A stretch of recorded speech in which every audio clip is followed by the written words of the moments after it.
तारातरा मठ की स्थापना से पूर्व जो जैतपुरी जी महाराज ने तपस्या करी उसका नाम गोमृख धाम है।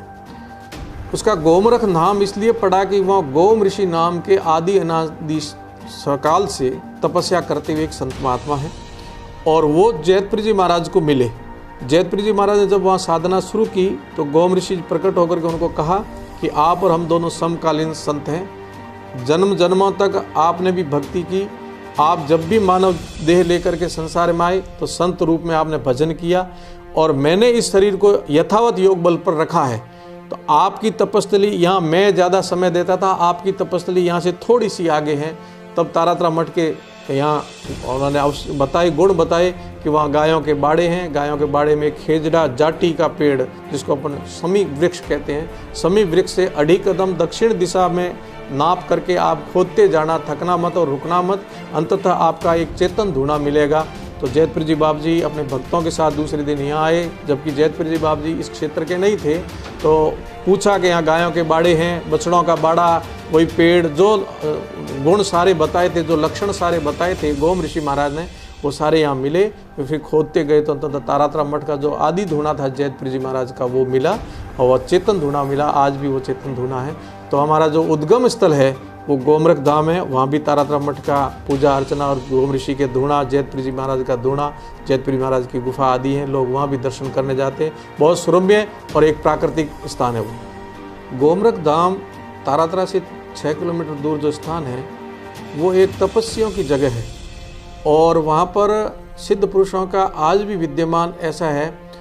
कई लोगों ने आज रात्रि कालीन में जब पूनम का दिन होता है तो वहाँ ज्योतें जलती हुई देखी है और वहाँ भव्य मेले लगते हैं। तो ऐसी दिव्य तपस्वी जगह है गोमृख धाम, जहाँ आज भी तपस्वी संत विद्यमान हैं।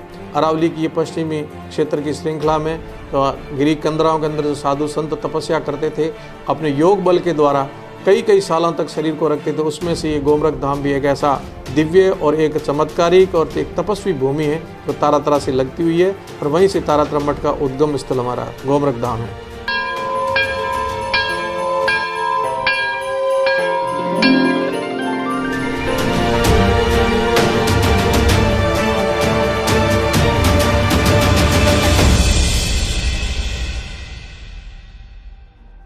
तारातरा मठ की संन्यास्त परंपरा आदि गुरु शंकराचार्य जी महाराज द्वारा स्थापित 10 नाम संन्यास से हैं और हम पूरी नामा है, हमारे श्रृंगेरी मठ है और उसी की शाखा के अंतर्गत हमारा चौटन मठ में डूंगरपुरी जी महाराज बहुत उच्च कोटि के सिद्ध साधक और तपस्वी योगी पुरुष हुए।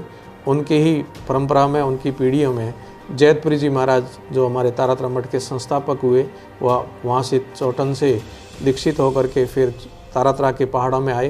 पहाड़ों में वहाँ ऊपर सुदूर जंगल के अंदर, एकदम सघन जंगल के अंदर छोटी सी गुफा के अंदर तपस्या शुरू की और एक सिद्ध पुरुष ने उन्हें दर्शन दिया और उन्हें अवगत कराया कि आप जन्म जन्मों से सिद्ध पुरुष हो, योगी पुरुष हो और आपकी जो तपस्थली है यहाँ से थोड़ी सी आगे है।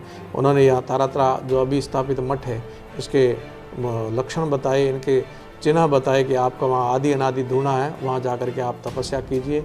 जैतपुरी जी महाराज फिर यहाँ आए और यहाँ आकर के तारातरा मठ की स्थापना करी और तब से लेकर के आज दिन तक तारातरा मठ के अंदर सिद्ध पुरुषों ने तपस्या करी। क्षेत्र में एक ख्यातनाम मठ, पश्चिमी राजस्थान की तपोभूमि और अभी गुरु मोहनपुरी जी महाराज का जो यहाँ अलौकिक दिव्या प्रकट्य हुआ है, मालानी के महादेव के नाम से प्रसिद्ध हुए हैं, उनके ही मार्गदर्शन पर चलते हुए अभी तारातरा की 27 छोटी बड़ी शाखाएं हैं जो पश्चिमी राजस्थान में हैं, कुछ गुजरात में हैं और ये मेरे से 7वीं पीढ़ी है। तो जितने भी सिद्ध पुरुष हुए यहाँ गादी पर विराजमान हुए, सभी के सभी सिद्ध पुरुष हुए और कोई न कोई अलौकिक शक्ति यहाँ दे करके तारातरा मठ के विकास में, ग्रामीण क्षेत्र में धर्म के लिए और संस्कृति के लिए, देश के लिए उन्होंने अपनी योगदान दिया।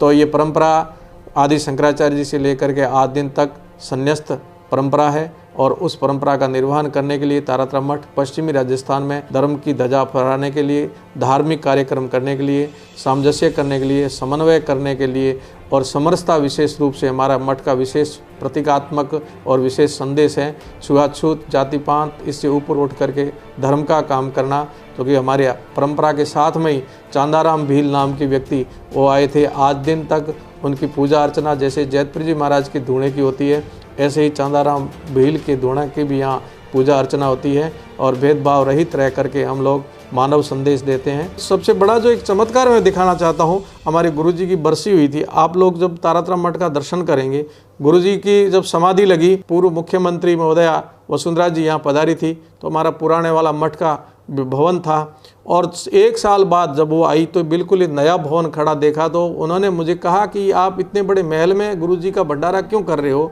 तो मैंने उनसे निवेदन किया कि आपको आपकी अवगत कराऊं माननीय मुख्यमंत्री जी कि ये जगह वही है पर भवन बदल गया है। तो बोले भवन 1 साल में इतना कैसे बदल गया, इतना बड़ा 1 साल में खड़ा हो ही नहीं सकता।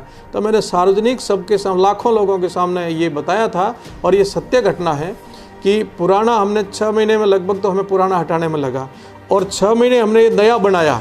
और इसमें भी चमत्कार करने योग्य बात ये थी कि एक ही कारीगर से बनवाया, कोई आर्किटेक्ट नहीं, कोई इंजीनियर नहीं, कोई डिज़ाइनर नहीं आया।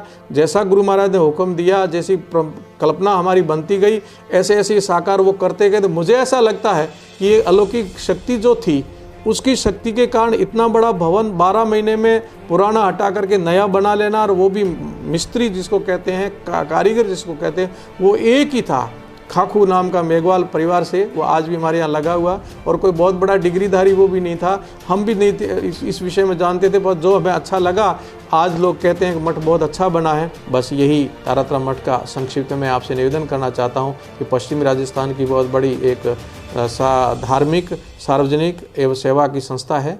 आप भी आइए, एक बार दर्शन करके जाएं।